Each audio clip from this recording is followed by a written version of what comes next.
again, what is consideration other than cash? Okay, तो consideration other than cash में क्या है कि instead of making payments in cash, okay, what we are doing is we are making payments in the form of equity share capital. Okay, तो फिर से एक बार समझ लो कि what is how this is being understood. Supposingly we are purchasing an asset on cash basis or and on credit basis. अगर तो cash basis की entry है तो हम एंट्री क्या करेंगे, assets account debit to cash, ये तो हो गई खत्म यहाँ पे बात। अगर क्रेडिट पे खरीदा आपने तो assets account debit to vendor account, मतलब एसेट रियल अकाउंट है, debit what comes in, credit what goes out. Vendor कौन है, personal account, debit the receiver, credit the giver, so he is the giver, it is coming into the business. अब हम अगर यहाँ हम क्या कहते हैं कि कैश में पेमेंट है, क्या किस फॉर्म में पेमेंट है, कैश में, पेड इन कैश, तो हम क्या लिखते हैं, टू कैश अकाउंट, मतलब हमने उसको बंदे को जिसको पैसा देना था उसको पैसा दे दिया। Vendor is the receiver, vendor is the receiver, okay, so now vendor is the receiver, तो वेंडर के अकाउंट को डेबिट कर दिया और यहाँ पे क्या लिख दिया हमने, cash, debit what comes in, credit what goes out, तो ये बाहर जा रहा है।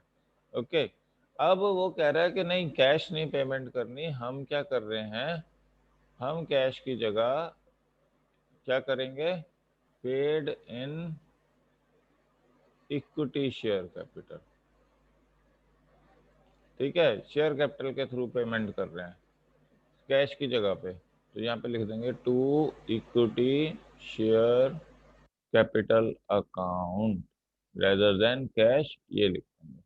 तो ये है कंसिडरेशन अदर देन कैश। अब इसको समझते हैं कि कैसे है ये डिटेल। ओके,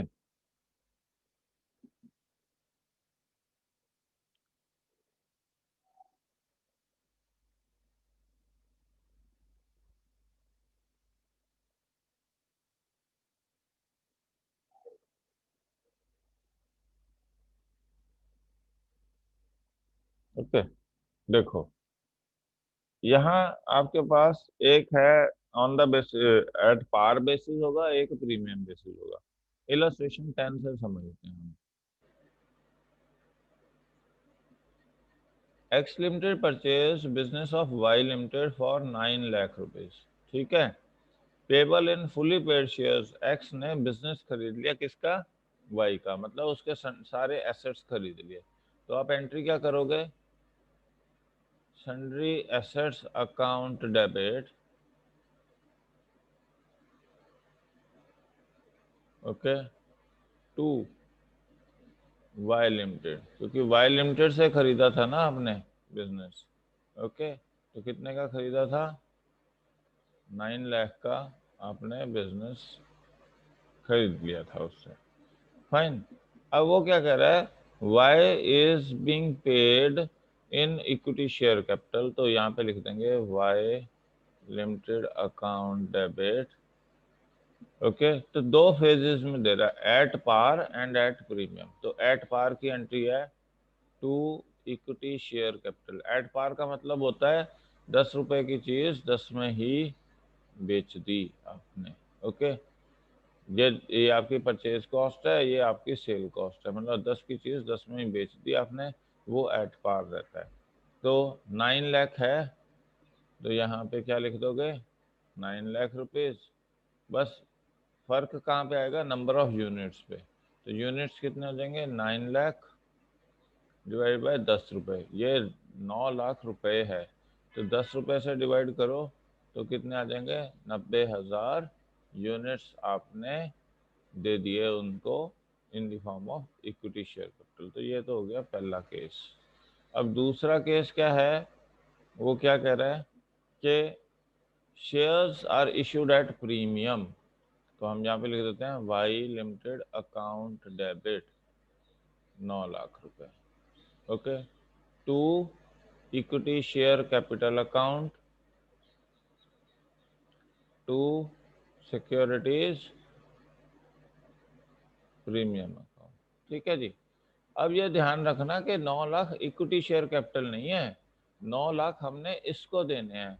अब जो भी ट्रीटमेंट करना है इस अमाउंट के साथ करना है, इस अमाउंट का हिसाब किताब बनाना है। तो 9 लाख यहाँ पे लिख देते हैं, नंबर ऑफ यूनिट्स कितने हो जाएंगे, 9 लाख डिवाइडेड बाय, अब 100 रुपये तो आप क्या कहते हैं फेस वैल्यू थी 10 रुपये, और आपके पास प्रीमियम है 25%, तो 10 का 25% कितना हो जाता है, यहाँ तो हम 10 रुपये लिखते हैं, और इधर 10 का 25, 0 गया और 2.5, तो यहाँ पे 2.5, मतलब अब कितने का खरीदा है शेयर, एक आपने 10 का शेयर 12.5 रुपये में बेच दिया। ओके, तो 9 लाख रुपए को 12.5 से डिवाइड कर दो,